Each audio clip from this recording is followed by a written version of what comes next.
Final score, Wrexham 6, Dover Athletic 5. It was never in doubt. Have you ever seen a Wrexham game which had as many goals in it? Well, if you did, you must be about 100. Because the last time there was a Wrexham match with more goals in it, and that was 1934. One more goal, and we've equalled the club record for the highest aggregate of goals in a Wrexham match. When I put it that way, we should have let them equalise, shouldn't we? That was bizarre, and unfortunately for me, it sort of defies analysis. But I'm going to give it a stab. Obviously, Wrexham huge favourites. Dover already relegated. They've only accumulated 8 points all season and have only won once. So this looked like a stroll in the park for a Wrexham side that were in fantastic form. But Dover have been competitive. They haven't got thrashed very often. And only last week they nearly got something at Halifax, who they led at the Shea for half an hour. So maybe they were a little better than expected. I must be honest, anyone who listens to the commentary will know that before the match I was genuinely nervous. I felt more nervous about this than the Halifax and Boreham Wood games because I felt confident we were good enough to beat them, but I felt nervous that if we were ever going to drop points, this would be a heartbreaker. Oh, this was nearly a heartbreaker. Believe me. Wrexham started with the same team that won on Tuesday and started well. Only took 7 minutes for us to take the lead. Young swinging in a corner, Hayden heading towards goal. The goalkeeper diving to his left did well to save it, but Parks' rebound only fell to Mullen, who could tap it into an empty net. Wrexham had the lead. A minute later, it could have been doubled.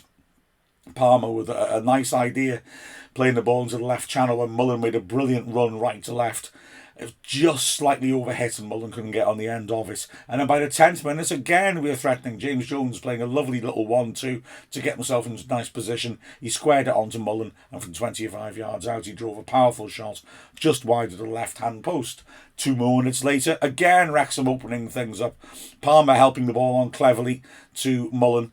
He had no support. He drove on well and decided he had to try and go for goal, and from a very tight angle put it across the face. So 1-0 up after 12 minutes, 3 other clear opportunities, and yeah, on the face of it, this was panning out exactly as you'd expect. We were going to have a routine thumping of a weak team.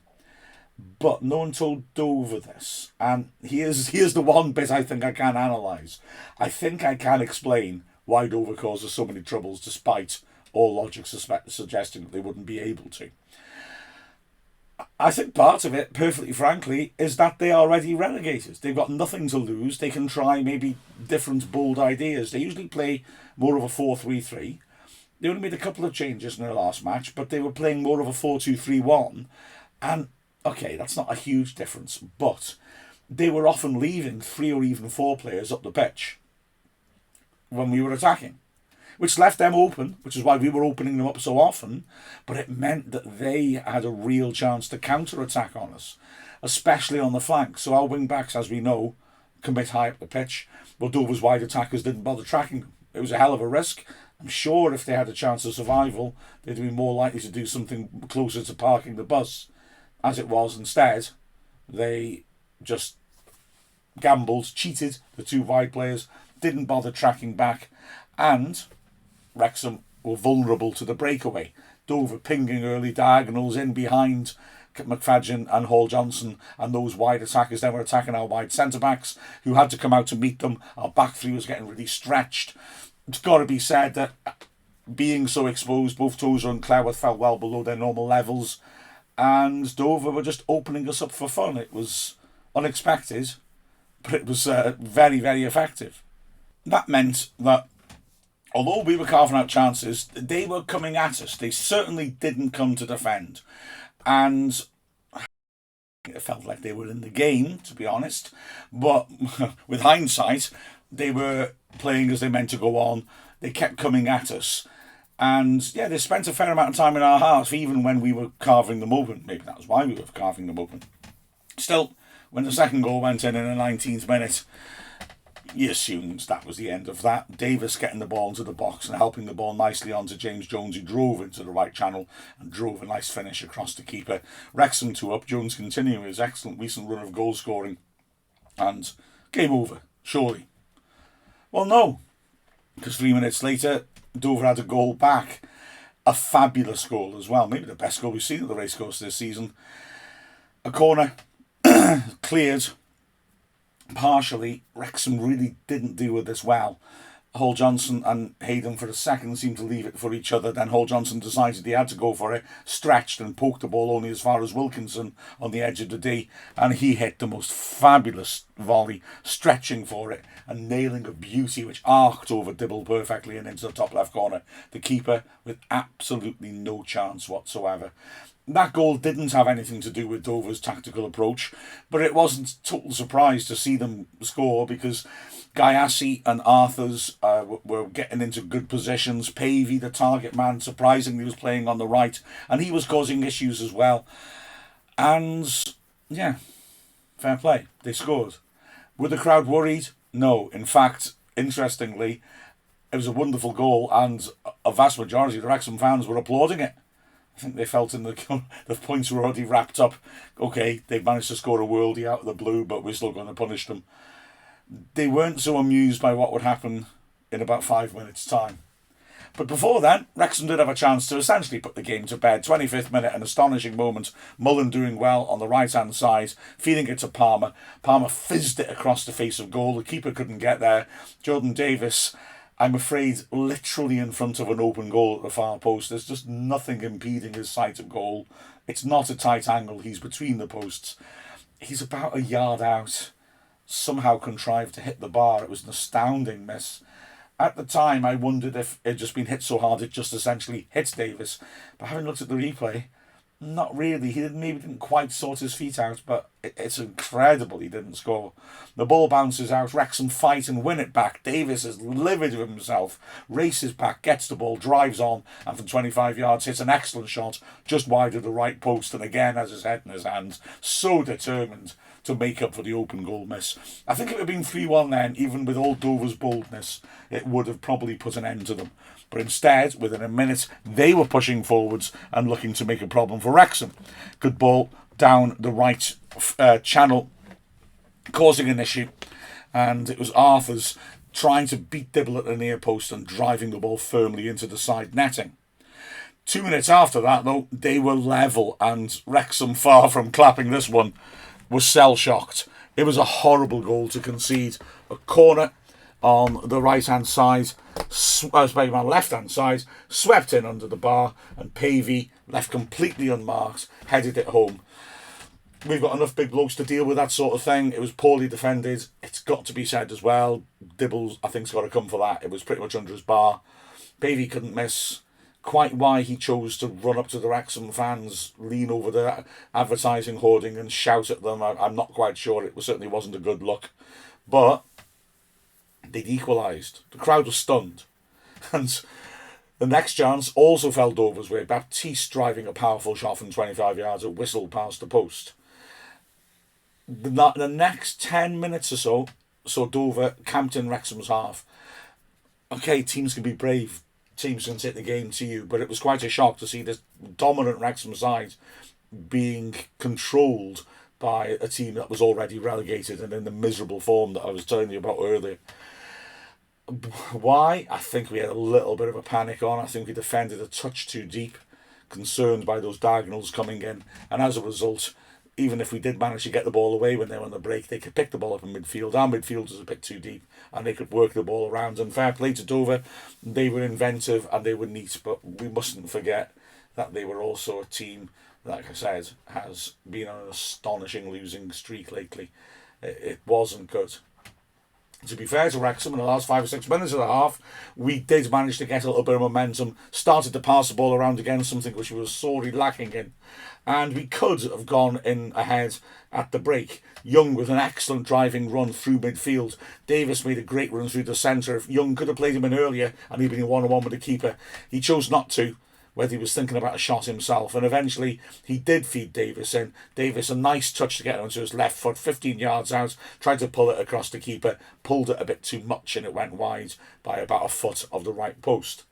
In the last moment, of the half, there was an excellent breakaway. Palmer on the halfway line spinning, and with one touch taking 3 Dover players out of the game as he accelerated past them. He fed out to Hall Johnson. He ripped in a good cross, which Ranson, the defender, sliced just off target and behind for a corner as Mullen lurked and marked behind him to tap the ball in. And Wrexham had another opportunity in the first minutes of the added time. And again, it was Ranson who defended exceptionally well. James Jones feeding Mullen, who drove down the left-hand side, cut in to run at him. Ranson, the last defender, dragged out wide. If Mullen gets past him, you really fancy him to score. Ranson ever so well to stay on his feet and not commit himself, so Mullen had to hit it from the edge of the area, where Ranson got a superb block which deflected it across the face of goal and behind. So the break, 2-2, very, very unsatisfactory, but not the time to panic. The fact was, this was still a team in terrific form against a team in horrific form, and you wondered surely whether sanity would restore itself at the start of the second half. Wrexham would press the reset button, come out, remind themselves of the standards they'd set themselves, remind themselves of the qualities and intensity they've been consistently showing, and take the game away from Dover. 18 minutes after the break, we were 5-2 down. Football's a bit mad, isn't it? I mean, the next 3 opportunities really were goals. But I don't want to make out that this was one of those lucky days where every shot went in for Dover, because they were threatening. They were getting the ball into the box. Arthur's had a sort of hopeful shout for a penalty in the box when Hayden did tug a little bit at his arm, but not that much. The first goal came when Arthur's clipped a neat ball, went over Tover's head. Gayassi one-on-one with Dibble, lobbed him really sweetly, and 51st minute, Dover were ahead. 3 minutes later, they were ahead by 2. This was horrible.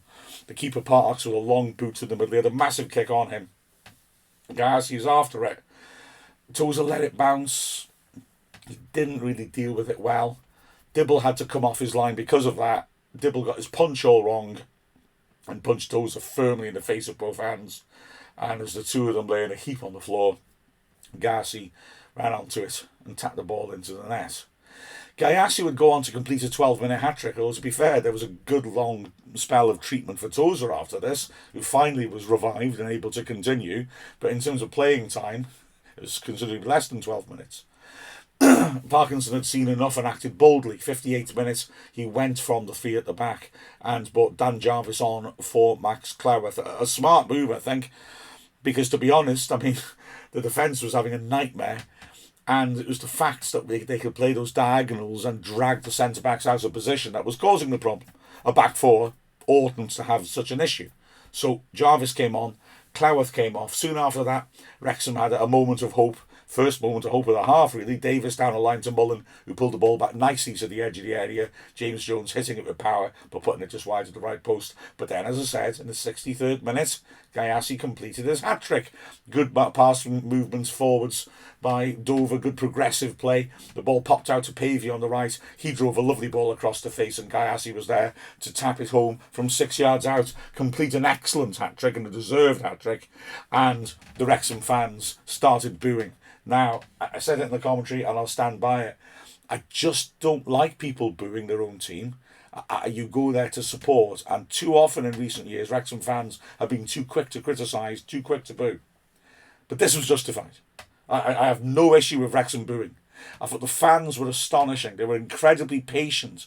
They got behind the team and they didn't lose faith in them.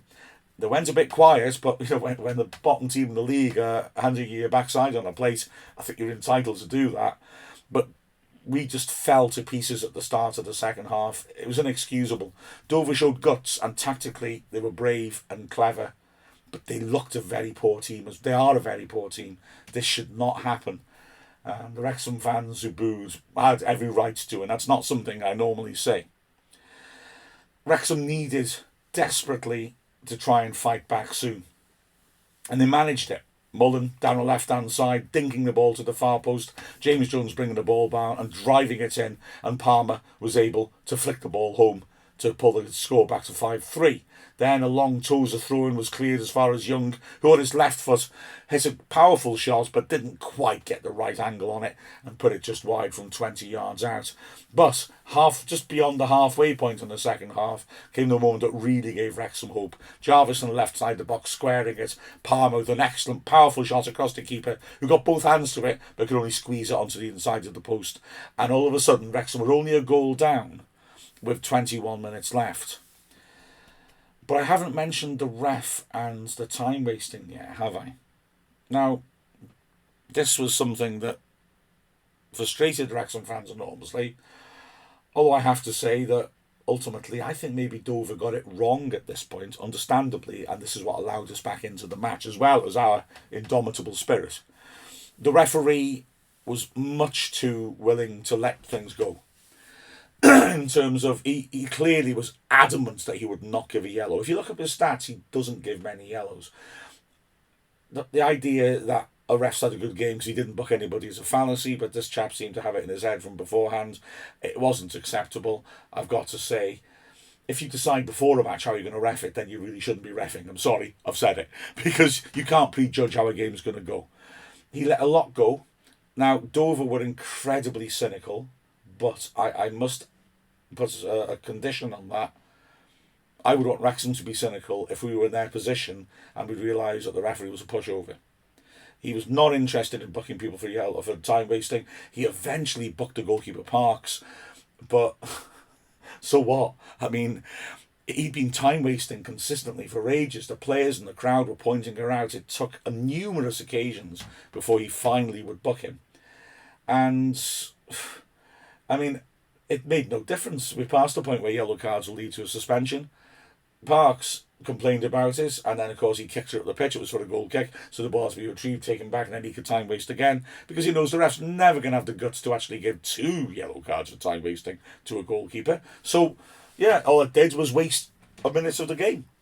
There was a lot of shirt pulling. Now, some of it, fair enough, I couldn't blame the referee. There was a lot of shirt pulling on the blind side. All defenders do that. I'm not knocking Dover. And I'm not knocking the ref for not seeing it. He can't see something which is on the wrong side of him.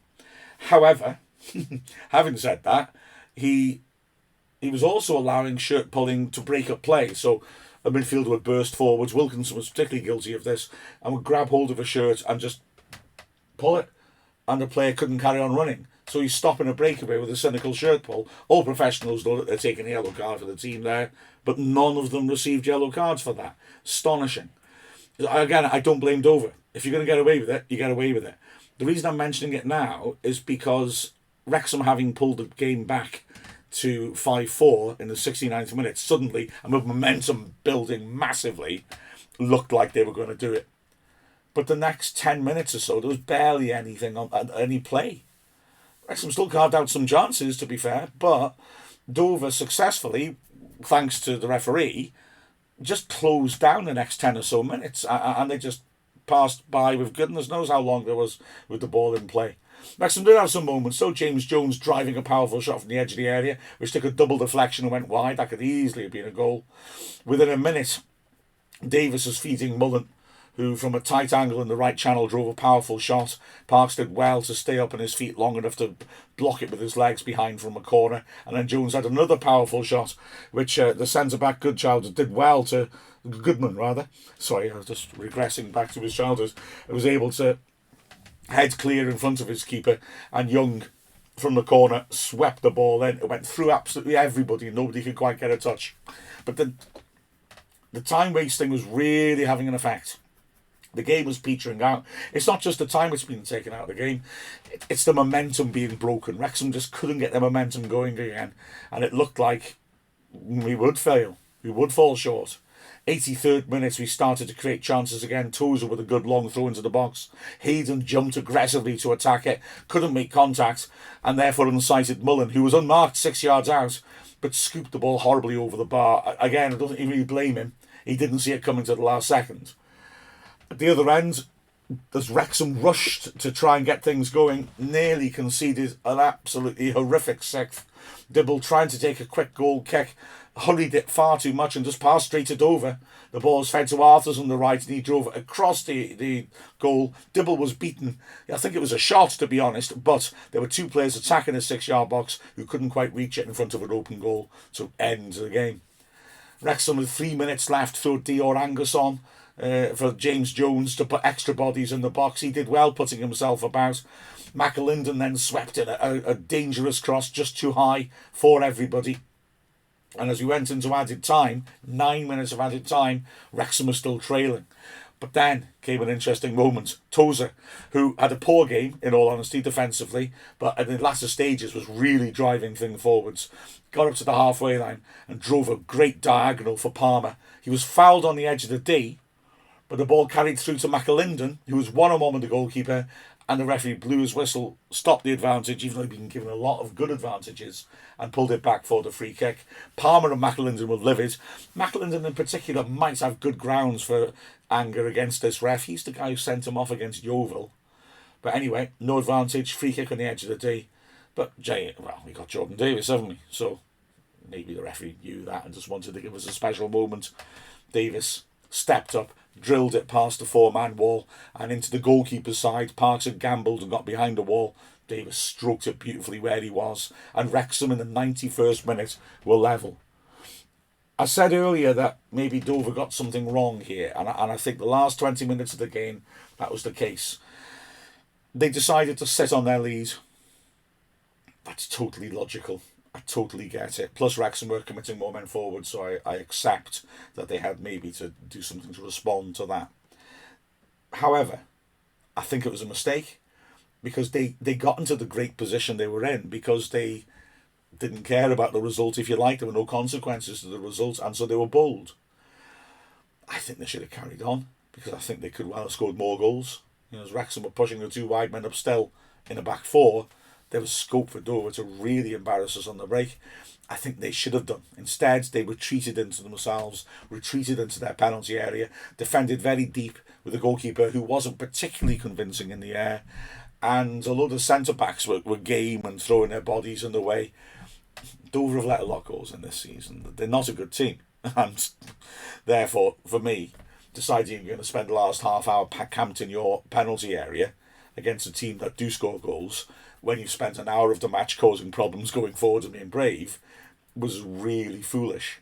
I understand sitting on a lead. I do get it. It is the orthodox way of looking at it. But Dover got themselves 5-2 up because they didn't go about this in the orthodox manner. They should have kept on with that, I think. As it was, they made defensive substitutions. Wrexham kept pushing on through added time.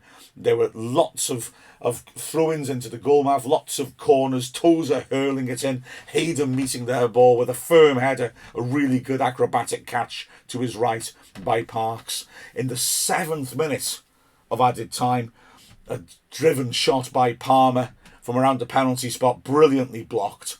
Mullin then picking the ball up, trying to clip a cross-come shot over the keeper to the far post. Maybe a little bit panicky by Parks. It looked like it was going wide, but he raced backwards, flapped at it and pushed it behind for a corner.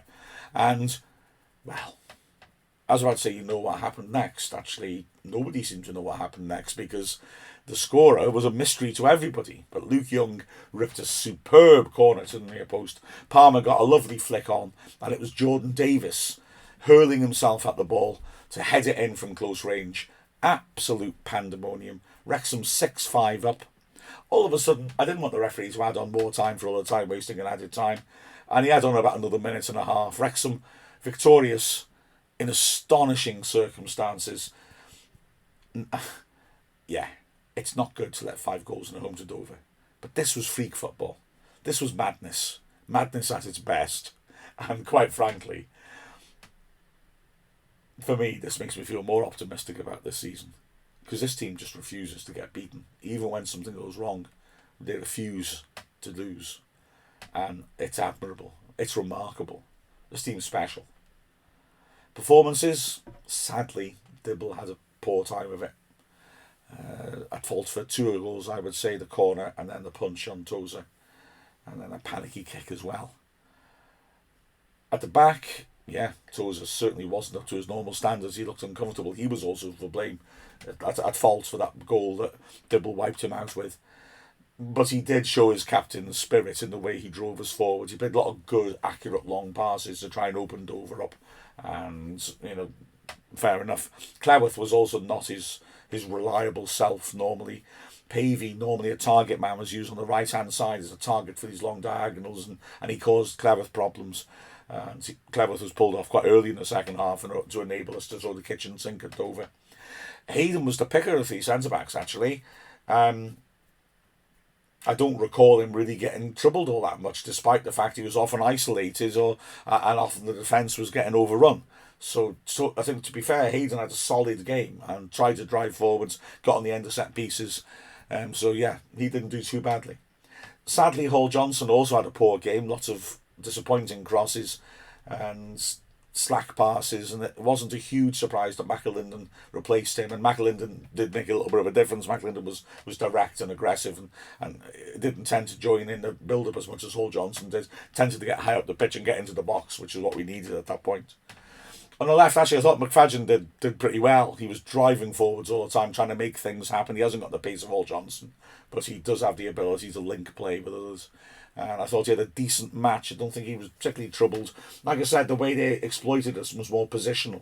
The wing-backs getting caught out of position because that's where they should be, and because Dover were remarkably brave. So McFadden often was out of position in terms of Dover playing in behind him, but he's not out of position because it was an orthodox position. It was Dover's bravery that made it a problem. Centre of midfield, Luke Young just kept going, kept trying to drive us forwards. It was a captain's innings in the sense that he knew we were in terrible trouble and he just would not submit. It was a brave effort by him.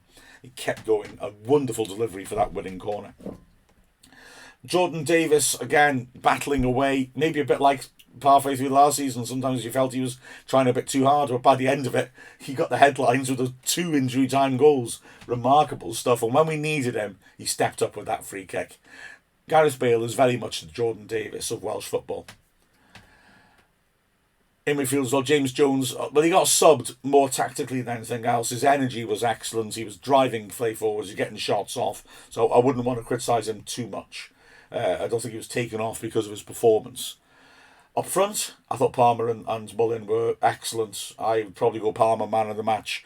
He was a handful constantly. He set up breaks with his neat footwork, driving forwards, and he got 2 goals. But Mullin pushes him close. Mullin was excellent, sparky, battling. There were spells where the strikers weren't getting service because we were playing badly. And it was so frustrating because you felt that Dover's defence looked vulnerable and Mullin and Palmer looked like they could really punish them. So, wow. I think I've sort of gone through it all. Oh, and then afterwards my commentary got retweeted by FIFA and my mind is completely blown. Everything was mad today. Honestly, it really was quite something. And, well, Rob and Ryan, if you're watching, yeah, that's what all Wrexham games are like. Yeah. Every season we have a few of those. Incredible stuff. So Wrexham keep it going. We're second in the table now. That's not enough, but we're only one place away from where we want to finish now. With the final score of Wrexham 6. We've never scored at home against Dover since 2015. Now we have. Dover Athletic 5. I'm Mark Griffiths from Wrexham AFC. It was the thriller in Manila.